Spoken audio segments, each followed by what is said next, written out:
সুন্নাত নয় শুধু মেষ চড়াতে যাওয়া, আর সুন্নাত হলো রাষ্ট্রনায়ক হওয়া। ঠিক কি না? নাকি কোরআনের শুধু অর্থনীতি, কোরআনের সমাজনীতি মানবেন, কোরআনের রাজনীতি মানা যাবে না? কোরআনের ভেতরেও রাজনীতি আছে না নাই? বিশ্বনবী মদিনার প্রেসিডেন্ট ছিলেন কি ছিলেন না? মদিনার চোরগুলো ধরে ধরে বিশ্বনবী হাত কেটে দিয়েছে কি দেয় নাই? মদ যারা খেয়েছে মাইর দিয়েছে কি দেয় নাই? নামাজ যারা পড়ে নাই, এক ওয়াক্ত নামাজের জন্য 5 বেত মদিনার রাষ্ট্রে ছিল কি ছিল না? আজকেও যদি আমার দেশের প্রধানমন্ত্রী, প্রিয় প্রধানমন্ত্রী ঘোষণা দিয়ে দেয় কালকে থেকে একটাও বেনামাজি থাকতে পারবে না, এক ওয়াক্ত নামাজ মিস হলে 5টা করে বেতের বাড়ি, বক্তা সাহেব বক্তব্য দেওয়ার পর নামাজ না পড়লে বক্তার পিছনে 5 বেত আছে না নাই?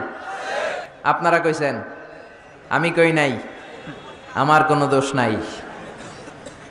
এই নিয়মটা যদি হতো, বিশ্বনবী বলেছেন ইন্নাল্লাহা মা ইয়াযাউ বিস সুলতান লা ইয়াযাউ বিল কুরআন, আল্লাহ মাঝে মাঝে ক্ষমতার প্রয়োগে সমাজে যা করান ওটা কোরআন দিয়েও করায় না।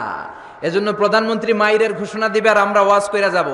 মাইর আর ওয়াজ দুইটার বিনিময়ে বাংলার জমিনে ইসলাম কায়েম করায় দিবে কে? আল্লাহ। আমরা সারা জীবনও ওয়াজ করে যেটা করতে পারবো না, ক্ষমতার মসনদ থেকে একটা অর্ডার আসলে বাংলাদেশে ইসলাম কায়েম হয়ে যাবে।